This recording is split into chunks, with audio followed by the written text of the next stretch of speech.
Hello, everyone. I'm Hugo, Jake, my and camera's not working.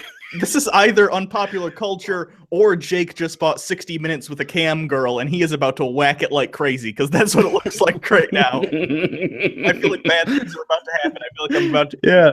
Well, Very okay. So I have the camera we use. It's an HD camera. This shoots in 1080. I mean, this one shoots in 720. It's not a big deal. But you can see the lighting's a little off. Yeah, because I had to push everything in front of my computer, which is against the wall, so it's not quite working. Anyway, this wants to zoom in too much, and apparently in this particular format of Hangouts, it doesn't let me change the settings. Fuck it. Who cares? So Jake just gets to look Do it really live.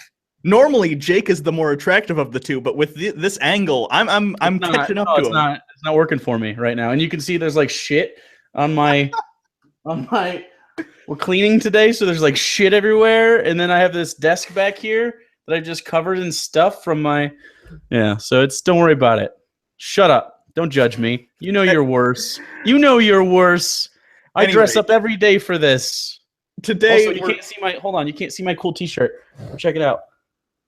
It's pretty cool. Right? I got a pretty red T-shirt. You would have seen it the whole time on the other camera. Whatever. I'm done bitching. I bought a new shirt that it's like strange paw things, and it's the Stranger Things poster, but it's cats.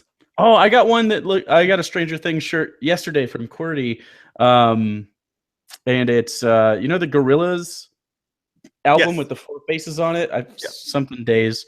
It's that, but it's all the people, and then one of them's in the upside down, so he's upside down. Oh, that's cool. Anyway. So I guess probably you want to hear what we're here for. We're here to talk about Doctor Strange, which is the newest Marvel movie that is making all kinds of money, as you might expect.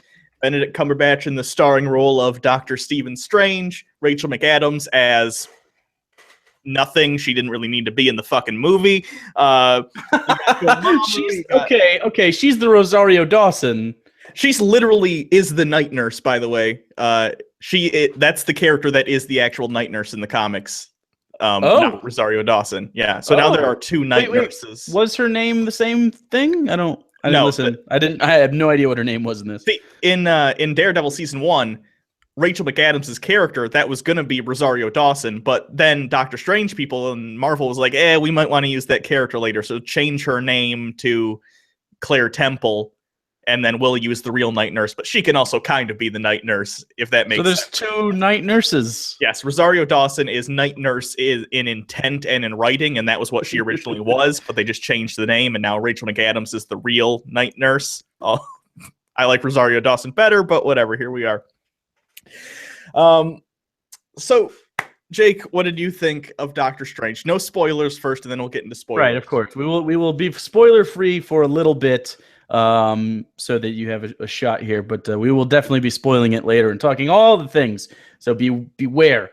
I liked it a lot. I thought the first thing that pops out to you, I think, is the unique fights. I think it's no 2 fights are the same. You texted me this before I saw it because you'd seen it like the day before, and you're like, the fights are just super unique, and it's not like they're unique just from the Marvel universe, which is how it is the case. It's unique from all TV. It's unique from itself inside the film. They're very, very cool. It's got this, you've seen the Inception sort of moving buildings thing. They explain that and make it work so that it makes sense why no one is devastated all the time, which is cool. I thought the effects, though, it never felt effecty. Does that make sense? It felt like they were actually interacting with stuff for the most part. Like some of the, I will say, like Mads Mikkelsen eyes, I didn't really care for. And there was one other scene, and I can't remember it for the life of me now. But the magic felt like it was there because of how the sparks kind of interacted with the area. Sure. So it felt more tangible than I think I assumed it would feel going in. I think when we talked about this, you're a little bit more positive about the movie than I am. Not to say that I'm like negative about it, but I'm pretty It was okay. The thing that the star of the movie are the fight scenes and the effects and the spectacle of the multi-dimensional stuff. If that stuff wasn't in the movie and it was just like shooting, magic bolts at each other, the movie wouldn't be good. Well, yeah, but that. No, but that's what I'm saying. That's what I'm saying. If you're going Like, in here saying, I want a really strong movie with a really strong story and a good villain, no, you're not going to get it was basic. It was basic origin story. I think if you didn't know anything about Doctor Strange going in, you knew everything you needed to know 5 minutes in. He's Tony Stark with magic, and his accident makes it so that his hands don't work, and that's in the comics, at least in a sense. And yeah, it was just kind of like a way to get back, and it turned into more. And I thought it had charm, but I didn't think it was like, it wasn't Winter Soldier. I've seen a lot of people make the Tony Stark comparison, and I understand why. In a lot of ways, they are similar. They're both geniuses at different things. They're both assholes. But I think the difference is, and I'm glad they didn't just totally make him Tony Stark. The difference between Tony Stark and Doctor Strange, at least in the MCU, I don't know how they compare in the comics, although I've heard Tony Stark is much more of an asshole in the comics. Tony Stark, even before he becomes a good guy, he's kind of charismatic. He's full of himself, but like he's kind of in on the joke. Doctor Strange, which I appreciate so much they did this, he is an actual asshole. Like, especially to Rachel McAdams. Like, he's cold as shit. It's great. You don't like Doctor Strange for a lot of this movie. He's just such a dick, and he's an arrogant dick, and not in a charismatic way. 25 to 30 minutes of that movie, you're like, ugh, fuck you, man. So that's good. I'm glad they have that to differentiate, and I'm actually interested in the interactions that him and Stark are going to have in the Avengers movies in the future, because I think you could have some interesting writing, fun stuff there. The thing I didn't like necessarily is, this is just a Marvel movie. Hold on one second. Jake looks like Jensen Ackles' brother. If they were in twins, Jensen would be Arnie and Jake would be Danny DeVito. I'd watch that movie. I'd watch it. Dude, me and Jensen Ackles would bro the fuck out. You know it. Yeah. Anyways, so, good. Hold on, real quick. Another good comment. I don't get why Strange was so strongly against magic. He's someone who matters in the MCU, so he has to live in New York. He was there during the Avengers. He saw the entire city get destroyed. That's a fair point. If Doctor Strange had come earlier in the MCU, it would have made more sense why he was so incredulous about the magic. But yeah, I could see. Like, Thor exists. People know Thor exists. So well, sure, but hold on. Like, if I saw aliens come down from the sky today and there was a big battle, I wouldn't automatically assume magic is a thing. But like Thor, does that make sense? Thor isn't magic though. Thor is clearly it's science, and they kind of mythologize it up. Like, it's like this is unprecedented for the MCU. Like, this, it's never been magic-y until this moment. I can understand being incredulous. I can't see being this incredulous. You know what I mean? Well, yeah, I think maybe you're probably right there, but of course he's unlikable as fuck for 30 minutes, so I guess chalk it up to part of the reason he is the way he is because he's unwilling to bend like that. I get you. I get that question, but I think they kind of explain it with how much of a cunt he is. Fair. That's fair. And you need that scene too. That's just a character. I understand. It's just right. And see, in fairness though, you know what? No, I'm wrong. They never show how much time spans between certain things, and I actually got a hint as to the time scale before he went to the monastery and stuff. Mm-hmm. You know, he's on the phone right before. We're going to get into spoilers now, by the way. So I'll just say, movie's good. If you like Marvel movies, go see it, but don't expect like. It's better than Ant-Man. It's better than the bad Marvel movies.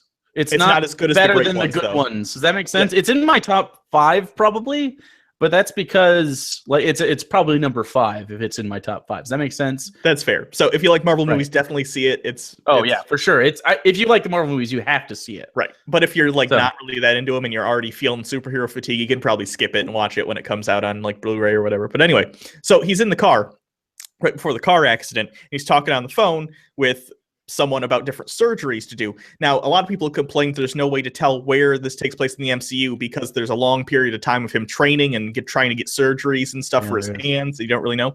But you'll notice when he's talking to the guy about potential surgeries he could get in on, they mention a guy who gets injured testing. It's a spinal cord injury, and it's after he tests a robotic suit. I think this is a reference to in Iron Man 2 when he had that secret footage of that guy trying to make his own Iron Man suit and it twists all around. Oh, fuck. That could be. So my opinion, this is just my opinion, I think the beginning of Doctor Strange takes place around Iron Man 2 which would make sense why he'd be a little bit more incredulous once he So finally it'd be gets to the before monster. Avengers, and probably it may culminate before Avengers happens as well. But why wouldn't he help? I'm of the opinion that by the end it's up to date with the MCU, because that's right. Remember, Thor comes. That makes sense. That makes sense. Yeah, you're probably right. So I think Iron Man 2 roughly is where it starts, and then at the end it's modern day MCU. You know so what that's kind of interesting. interesting. You know what would helped it a little bit to kind of excuse some of the questions would be just a quick scene where they're watching it on the TV, like people watch 9/11. Sure. And he was like, and people were like, "This is why we do this," and it could have been like a "go get him" attitude sort of thing, you know? Yeah. Like it would have been. I think it would have informed the character a little bit more. But if they come out with a timeline of events of how it happened, like they usually have like some sort of like time map, whatever. It really doesn't matter to me as long as they're caught up. Like that, it didn't bother me that he didn't know about magic. Anyways, someone says Stark Tower. Yeah, Stark Tower was around at the beginning of Avengers, but I don't think we saw Stark Tower. Did it have the A on it in the first shot? It might have. I don't think we saw Stark Tower until the fight in the city when you saw it bending. I could be wrong. I was looking out for it, but I didn't see it until then. Yeah, you might be right. Let me know. But yeah. Anyway, so how did you feel about Mads Mikkelsen, the villain, whose name I do not remember?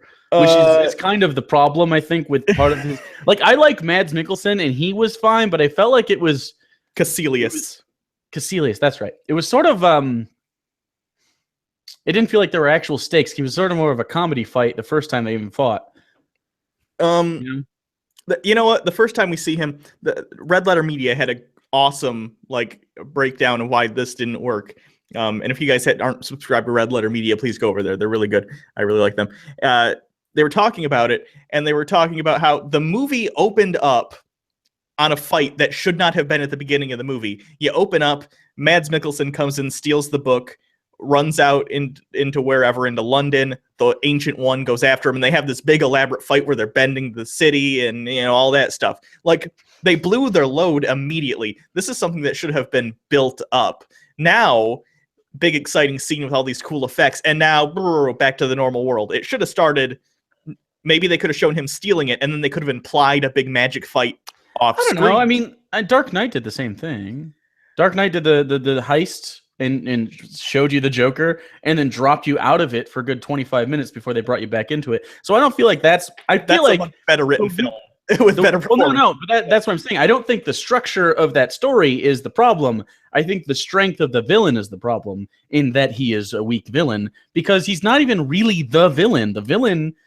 later on is that time guy whose name I'm forgetting again. Dormammu. Dormammu? Dormammu. Yeah. Which sounds like a Cthulian side character, like the god of laughter. Sure. Dormammu. Anyway, but that part was cool. I like the effects during that. Yeah, the effect again, but that's just... I hear you. I think coming from that and then straight into, okay, now here's Doctor Strange, he's in surgery and he's doing a quirky thing. Oh, he remembers music a lot because he has a photographic memory. Okay.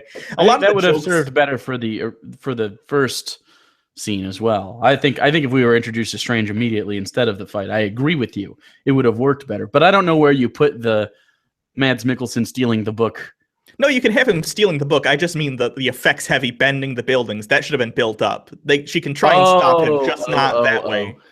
I see. Yeah, because we're there for the effects. Let's be real. I mean, I like the movie, but the effects were the star of this movie, and immediately they give it to you. And I don't like when movies just give you exactly what you want. You need to be held off. Cumberbatch did a fantastic job, though. I think he did. I liked him in this. And I wish they hadn't made him do an American accent, which... so strange. I get that Doctor Strange is American in the comics. That's fine, but the MCU has changed plenty of things. And I know for a fact I have played games and seen cartoons of the Marvel Universe where they do have a British Doctor Strange. So it's not unprecedented.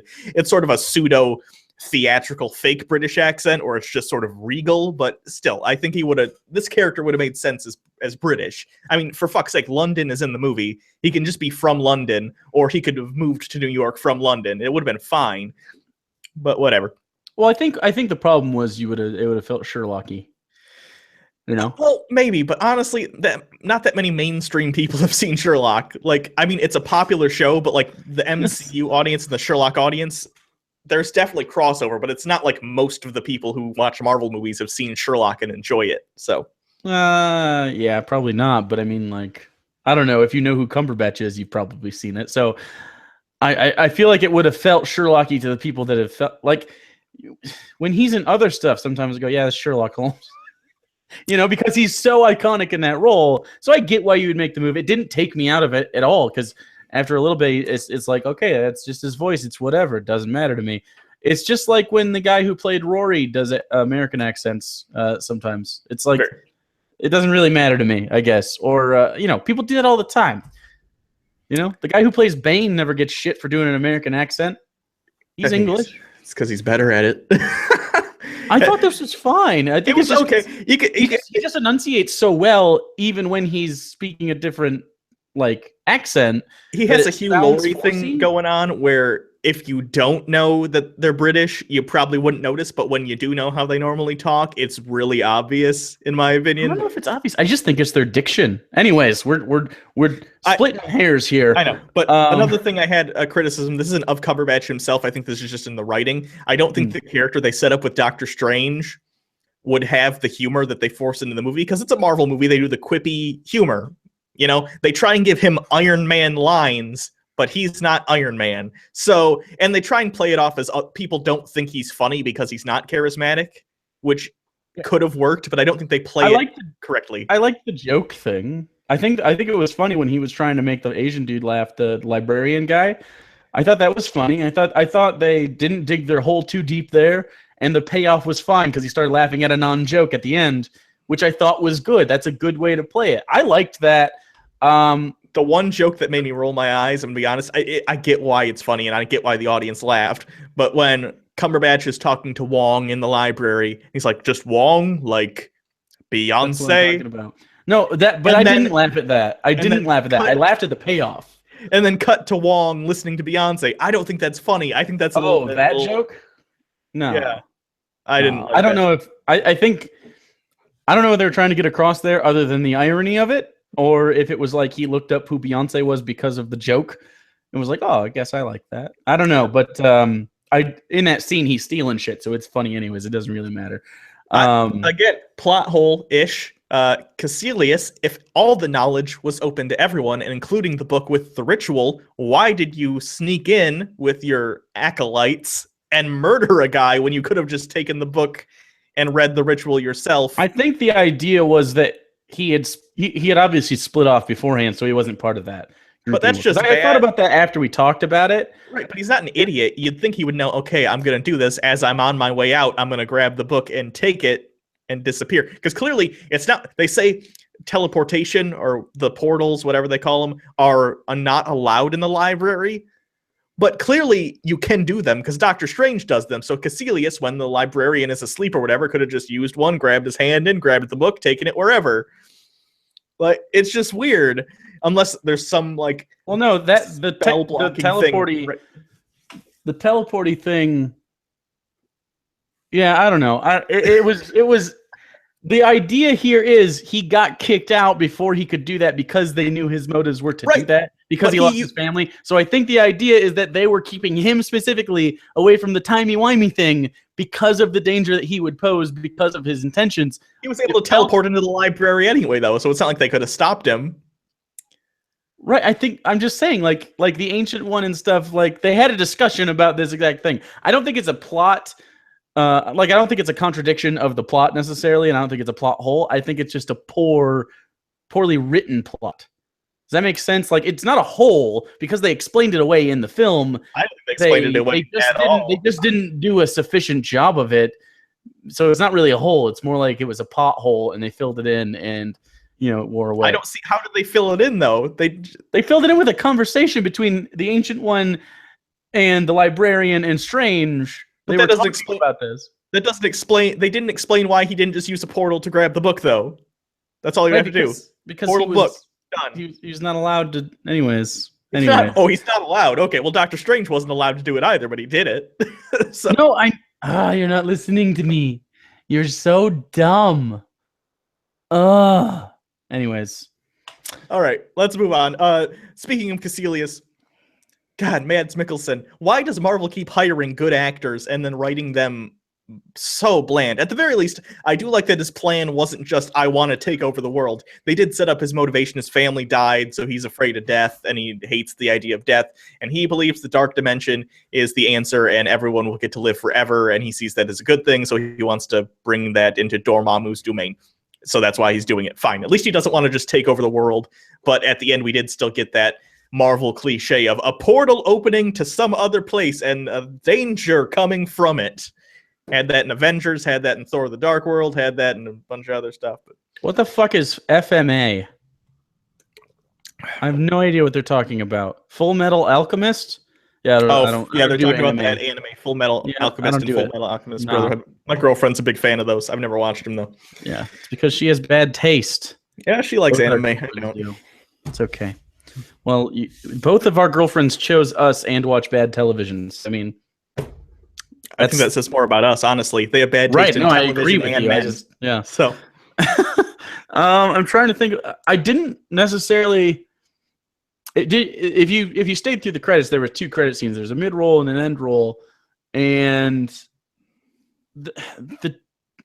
I'm gonna screw his name up. Chiwetel Ejiofor or Ejiofor or something. The guy who played his sidekick, basically.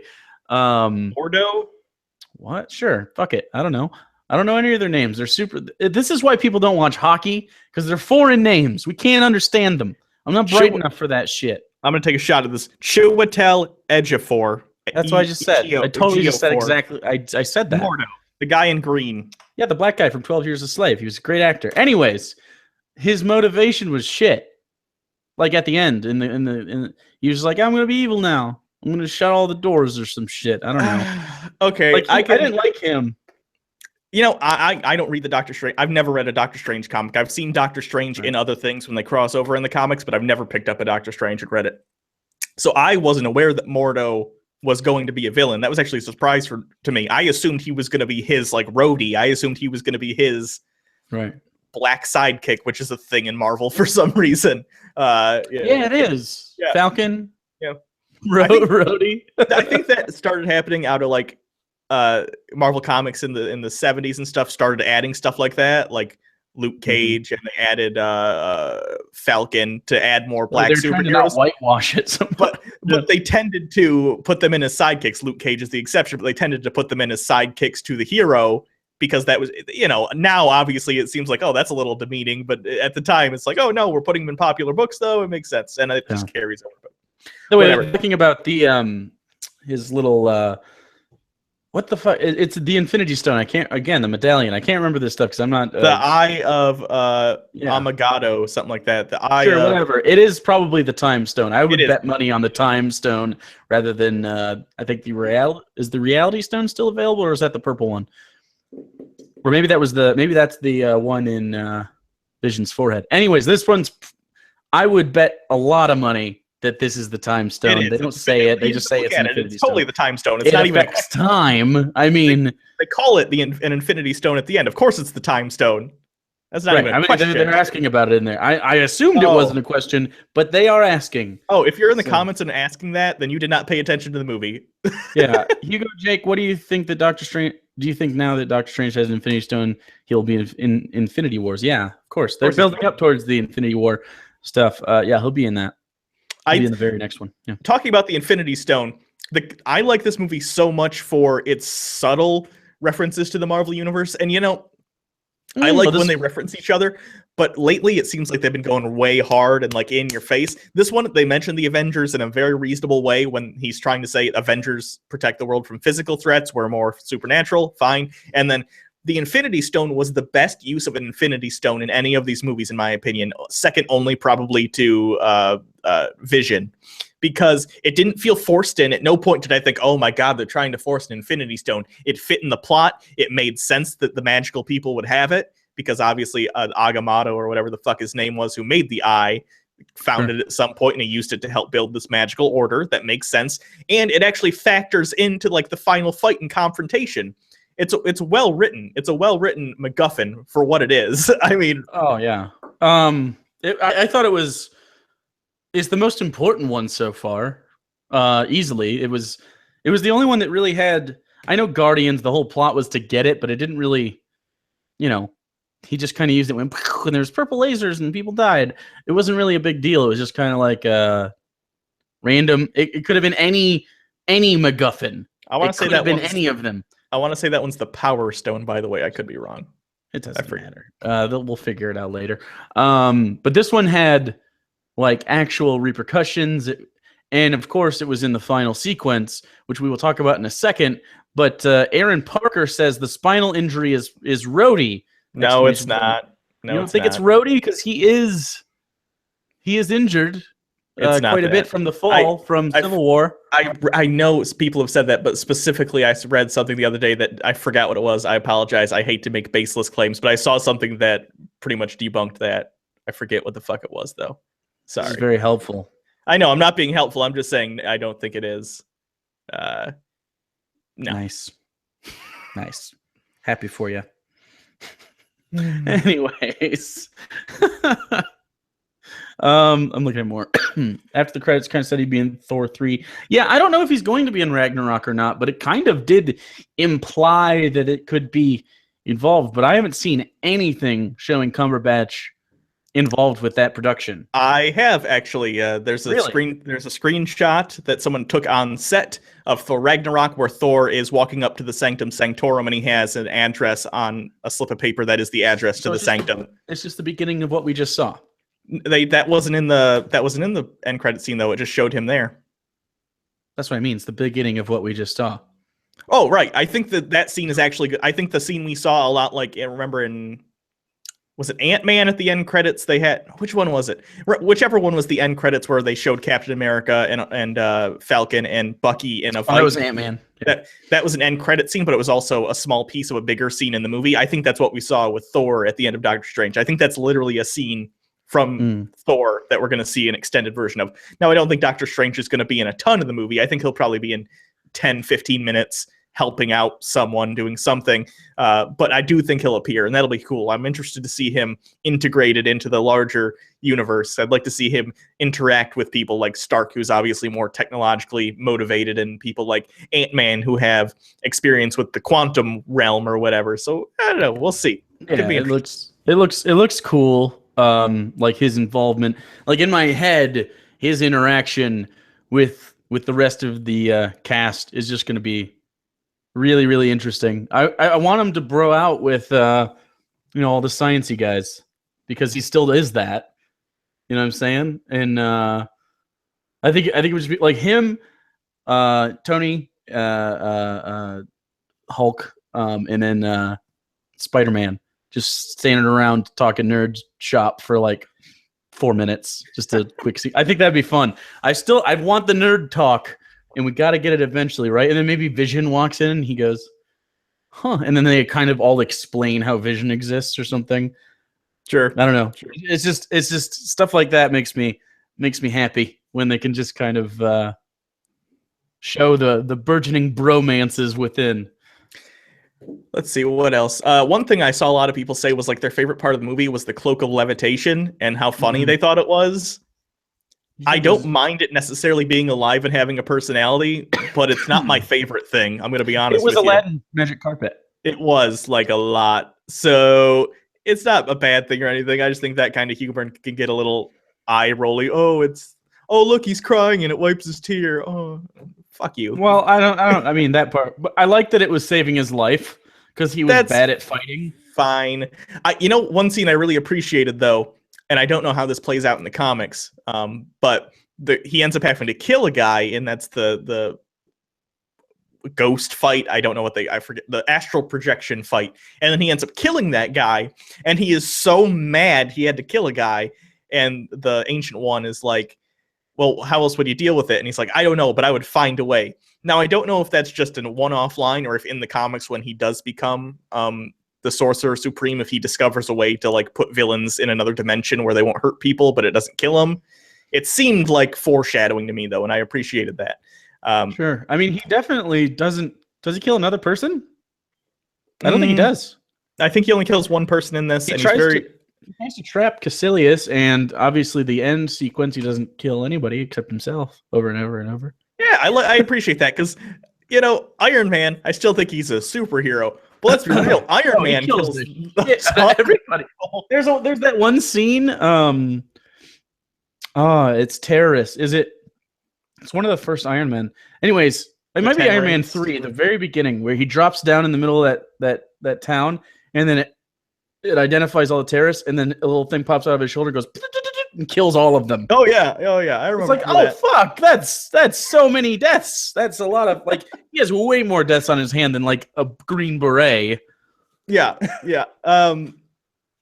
What else? I was talking about the ancient one. There was I hate this kind of shit, controversy, air quotes, before this movie about Tilda Swinton getting cast as the ancient one, because in the comics, it was originally a very stereotypical Asian man. Like, imagine, the guy who wanted the Fu Manchu long eyebrowed Asian guy basically there being the token. The guy who sold the Mogwais in Gremlins, that guy. We're saying, "Oh, you're whitewashing." Well, no, this was a lose-lose situation for Marvel, in the sense that someone was going to bitch about stupid shit either way. If they went with the stereotypical Asian guy from the comics, people would, that's racist. And if you go with someone else, it's whitewashing. Fuck you. Tilda Swinton did a great job. She was the perfect cast for this. Obviously she's like feminine, but she's also androgynous in a way that makes her kind of mysterious, because she is this ancient, timeless, magical being. Perfect casting. The situation Marvel was put in here was one that would be untenable for most other companies. They wouldn't have figured out, like, how do we deal with this? Perfect way to do it, Marvel. Seriously, you nailed it. I mean, unless you want like Chow Yun Fat, it doesn't, like, you don't have to do that. We could just avoid that altogether. Also, she's been androgynous, like, she's played men in or males in lots of films. Like, she was the angel Gabriel in Constantine. Yeah, in the Matrix, actually, Switch was supposed to be. She was Switch in the Matrix, and the reason they called her Tilda Switch Swinton was Switch. No, was that the name? No, she was not in the Matrix, was she? Yes, she was. And the point was that on the Nebuchadnezzar, she was going to be, I think, male, but then her residual image in the Matrix was female because they were transgender or something. They ended up cutting that out of the movie, as far as I know. But I'm very skeptical as to if she was actually in Matrix, because I don't believe you, and I don't think I should. No. Who played Switch from Matrix? Oh, maybe it wasn't. No, it wasn't her, but it was still that same idea. Now I got to look it up. Sorry, Linda guys. McClory. I knew that wasn't Tilda Swinton. My bad. Similar sort of androgyny going on, though. Same idea. Yeah, I mean, I hear you, but she also played. Who's that guy? He's a singer. I'm Still Here? Swinton? Let's see. Yeah, it was they all played the same guy, and I can't remember who it was. Maybe it wasn't I'm Still Here, but they played that singer, the fucking singer. I have no idea. I cannot remember. No idea. Anyway, she played a very popular male singer whose name I'm forgetting. And at one point in his life, it was like a compilation film. A bunch of different actors did it. She did a good job. Bob Dylan. Fuck. Thank you. Christ. I could only get. No, I couldn't get his. God. Anyways, yeah. This live stream is falling apart because of Tilda Swinton. No, because of Bob Dylan. I was thinking of the boss. Anyway, what else? What else happened in the movie that you want to talk about? Let's see. The scene that everyone is going to remember.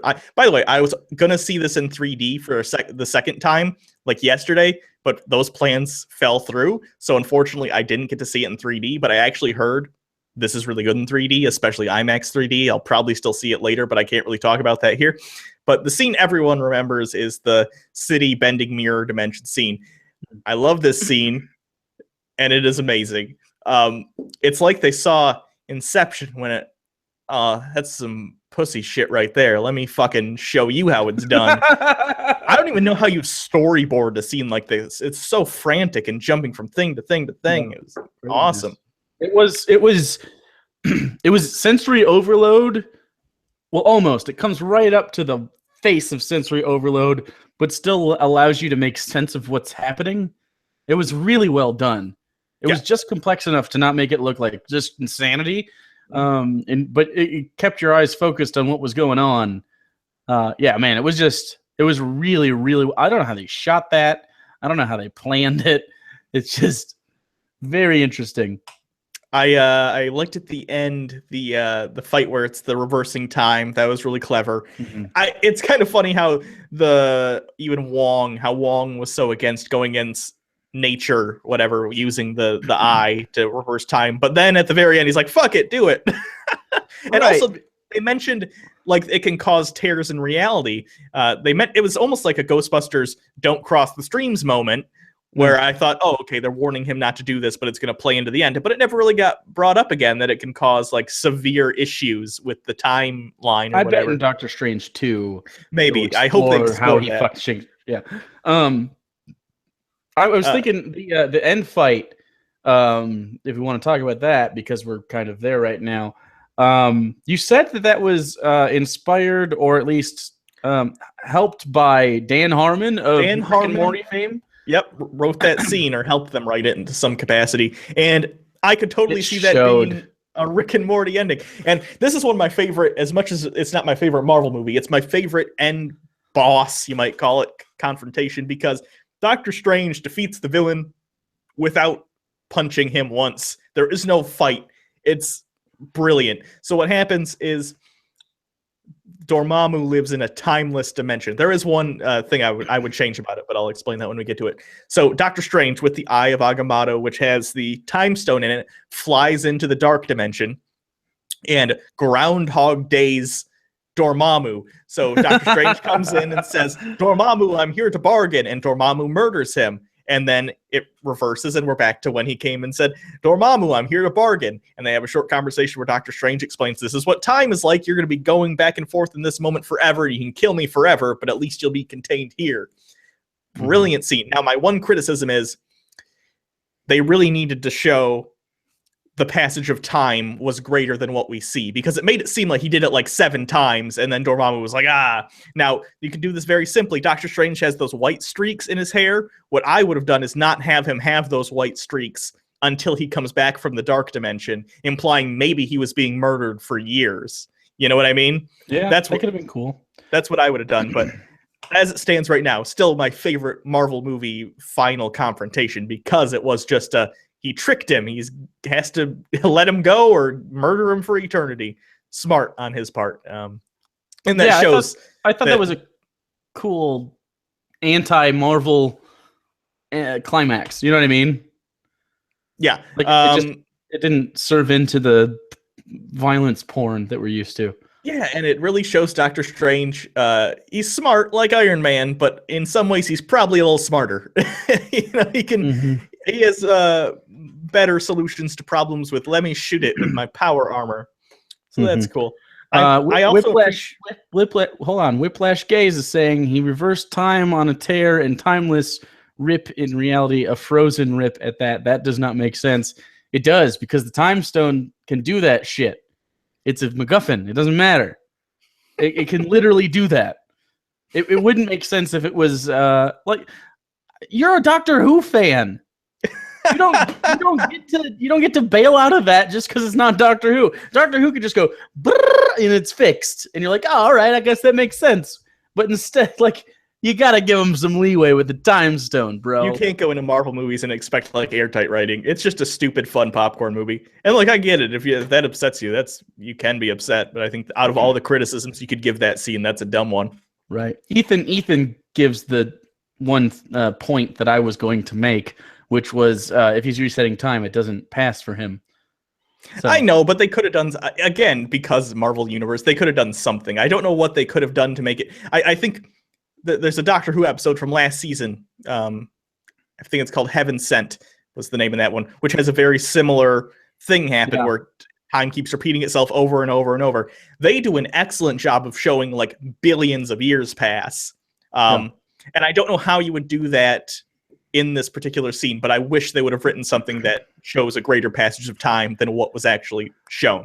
Like, even if they had just shown more iterations of it, like really quick, like boom, and that they kind of did it. It started speeding up, and each iteration got shorter, implying that more and more had gone by. Right. But I don't know, maybe just even quick, where it's so fast you can't even see it. You know what I mean? His personal suffering to be exposed more to make it feel like a more meaningful climax.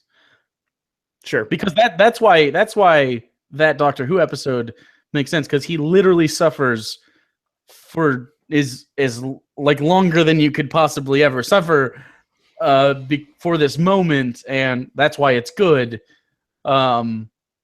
Yeah, I mean, that's one of the Heaven Sent's one of the best episodes of all time. And yeah, this didn't have quite the punch. It didn't even have the punch of Groundhog Day, which would have been interesting. It would have been really interesting if they ran that for a little bit longer and maybe showed you the different outcomes of the different conversations he was having with Dormammu. Yeah.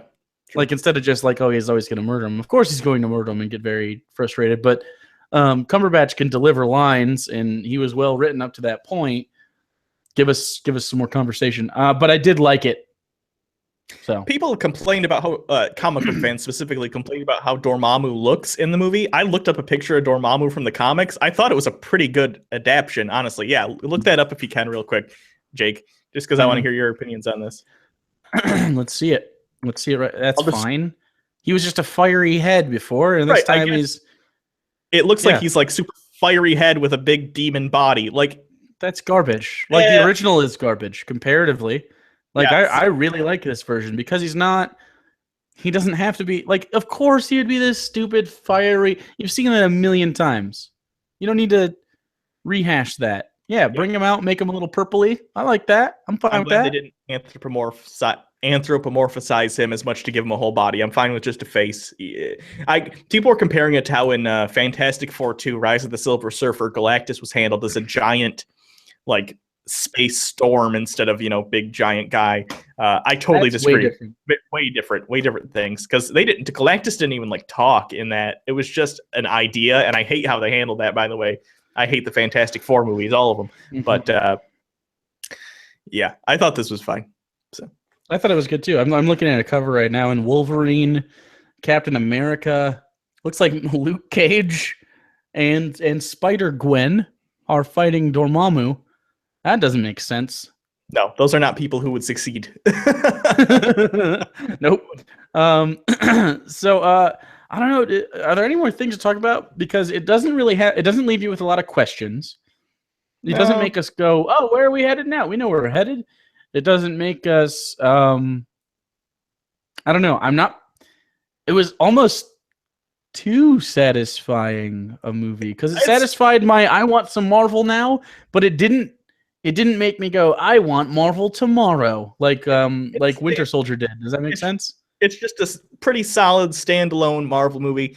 If you liked Ant-Man, you'll like this. I'd put them on similar levels where they're very standalone. They do set up stuff for the next one, but not too heavily.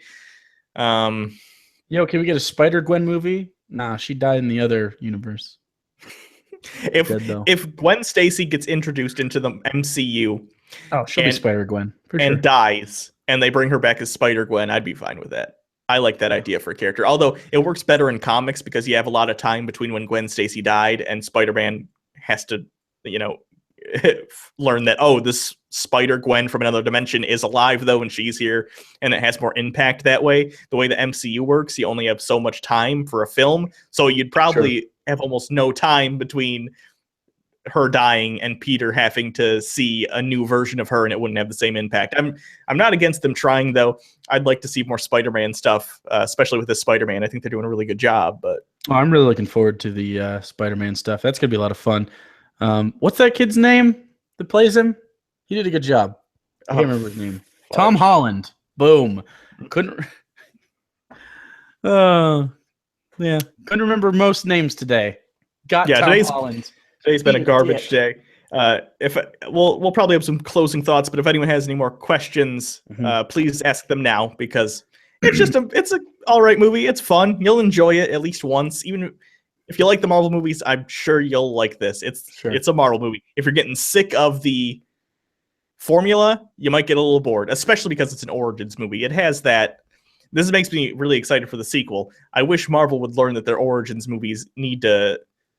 The first and second acts take up so much of the movie. You know, the accident that spurs the whole thing, the learning moment, becoming part of a bigger universe, that crossing the threshold moment, the development of the powers. He had a cool Neo in the Matrix teach me moment, though.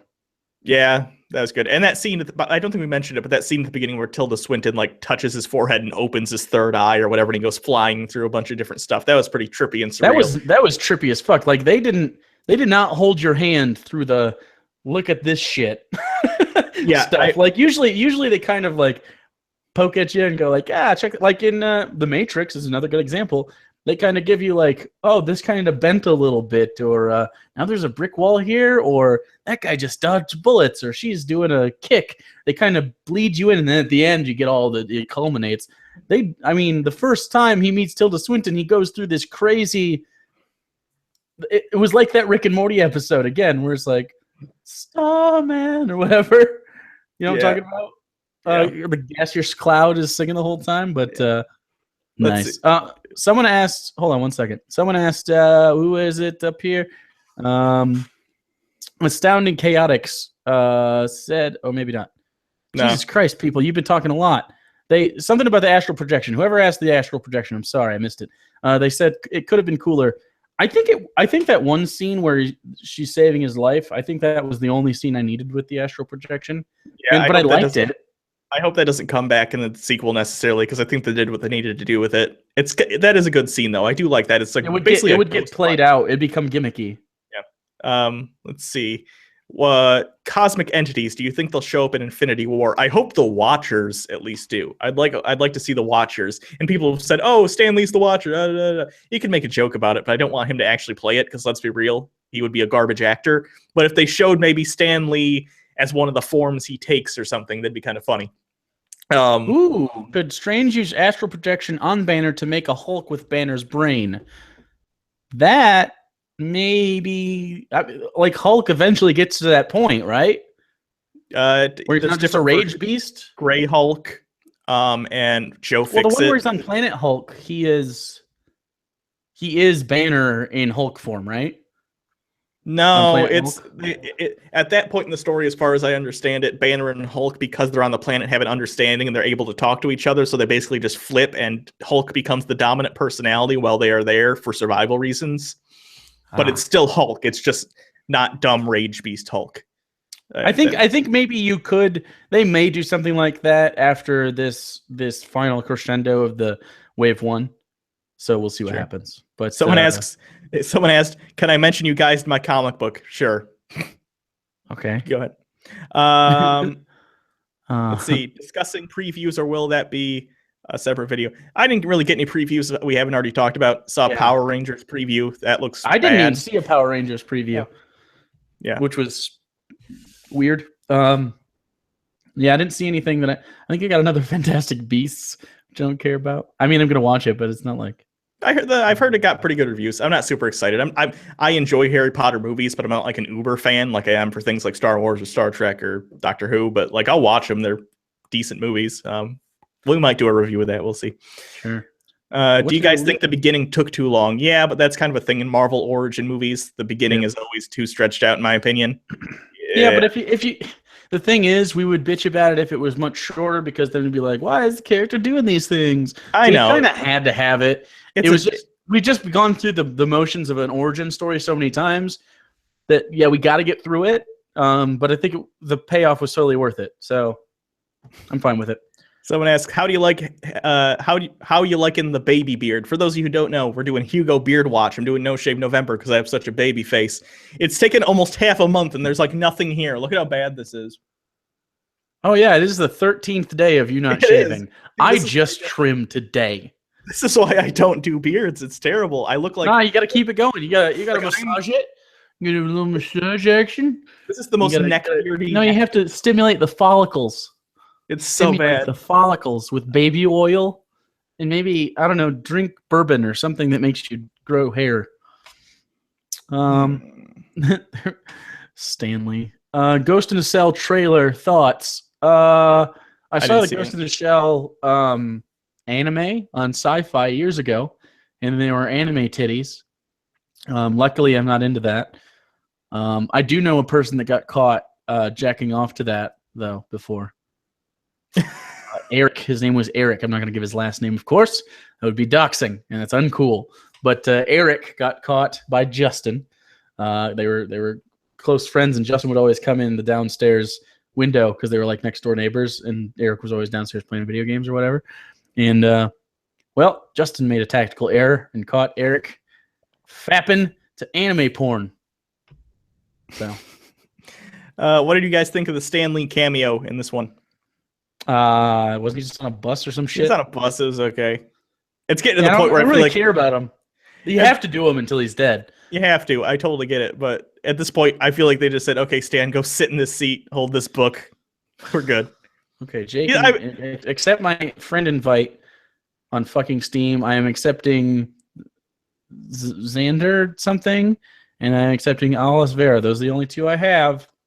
So those are the two I accepted. So maybe that was you. You're welcome. What is your least favorite part, and who's your least favorite actor? Also, do you think the guy who had a huge whiny fit at the end was justified or just annoying to set up future movies? Good question. What was my least favorite part? I didn't not like any of the parts, if that makes sense, but I guess probably honestly the credits, the end credit scene was the part I didn't like, and I assume that's the part you're talking about in the whiny. Yeah. That's the only part I really didn't like, but it wasn't part of the body of the movie, so I can't really hold it against it. So yeah, I was kind of just confused. Like, why is he suddenly jaded about this? I'm actually a little hard pressed to which part I liked the least, because it's not that I didn't have any criticisms. It's just that the criticisms held steady through most of the movie. I'm gonna have to pass. So it wasn't like it didn't have valleys really. It had some peaks and then just normal terrain. Yeah, you know what I mean? Like, it didn't have this part where I was just like, ugh. It wasn't like, there's some parts in the Thor movies and the Iron Man movies where you're just like, ugh, can we get through this? But it didn't really have that. So yeah, I'm fine with it. And Mordo at the end, it was a little contrived for sure. But in fairness, he did just find out that like his teacher, whom he respected so much, was lying to him the whole time. Yeah, that could have been it. I don't know. They didn't forge the connection that those two had enough for me to feel it. So it didn't really feel like anything to me. The Steam account for myself, and I guess for this channel, is Unpopular Culture. So just look that up. We will be playing games together at some point, the community at large. And Hugo is about to start doing some game stuff. Yeah, I am. That's exciting because Hugo's hilarious and bad at video games. Well. I just got a PlayStation VR, so maybe I'll do something on that. That might be cool. Do you wish Benedict Cumberbatch would play a different character already? He does. He has a lot of range. He just hasn't been cast as it recently because he does so well at this.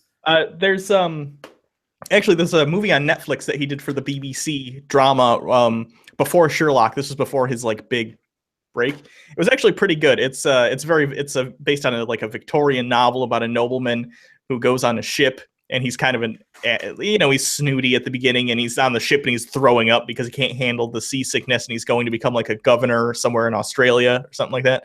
And through the course of it, he like learns all the things on the ship, and he actually becomes competent and learns, how to fit in with the non-noble people. It's actually pretty good if you're into that sort of thing. It's boring and dry, but I like Cumberbatch, and he does a really good job of it. So he can act. The dude can act. It's just, he was Sherlock. He gets very typecast into these. He was Shere Khan. Oh, was he? Shere Khan in Jungle Book? Yeah, I didn't really like that movie though, so it's fine. Yeah, I'm trying to look at the last time he was. Yeah, he's Richard III. He was in Zoolander 2, which I didn't watch. He's a Broadway actor. So I mean, like, he's got a lot of stuff. Like, I liked The Imitation Game. He was a little autistic in that. Yeah, he was a little autisty. It was nice. I was up in Boise last weekend hoping to run into you when I saw Doctor Strange. Well, I mean, like, social media exists, bro. It's the best way to run into me. Or apparently, if I'm shopping at Winco for cheap groceries. Yeah. You each are hired to be superheroes. What powers do you have? What is your origin? And who is your villain? Okay, so what power do I have? Laser dick. What's my origin? Same exact origin. And my villain is frozen vagina. Okay. I'm gonna go frozen vagina as my power. A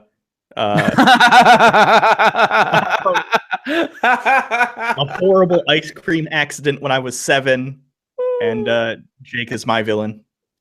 Morality is relative. Are we trying to fuck? I can't tell. I think so. Like, I desperately want to is this? Am I rapey in this, or are you rapey and I'm trying to fight you off? I don't know. Someone write that comic book and we'll see where it goes. All right. I mean, I don't really have anything else to say about it. You should go see it if you haven't already. And if you haven't, we ruined the entire thing. So it's a Marvel movie. You get it. You know exactly where the movie's going the whole time. Like, there's no question as to where the plot is going. The only thing you might not have seen coming is the solution to the end boss. The solution's cool. So yeah, it's worth seeing even if you know all the things. So it's a cool movie. It's like Inception, in that it's just fun to watch. Actually, there's one. I don't know if this is true. I'm going to have to look out for it next time I go see it. But I guess someone pointed out, when they're in the sanctum during the fight with the acolytes, and there's those doors that are like portals to different places, and he kicks some people out into the desert. Someone I saw mentioned, they said, hey, did you notice that when they went into the desert for the first time, there was like Star Wars incidental music, implying that maybe they got sent to Tatooine? And I didn't know. I didn't notice that. Maybe they're full of shit, but I'm gonna keep an eye out for that, because that'd be a fucking hilarious cameo, especially because it was dealing with the multiverse and stuff. That'd be pretty funny. And Disney owns the rights, so yeah. I don't know. Could have been a cute little wink at the audience. I don't know. Yeah. Could be Jake Dawn of facial hair. Oh no, if it's facial hair based, it's a wash. Like, I destroy it. It's fine. Anyway, all right. So thanks everyone. Hope you enjoyed this. I know there wasn't a lot to talk about, but it was just a standard Marvel movie. It was fun though. So enjoy it. Enjoy the rest of your Sunday. And I don't know. I hope you have better luck with facial hair than I do, because it is so bad. So bad.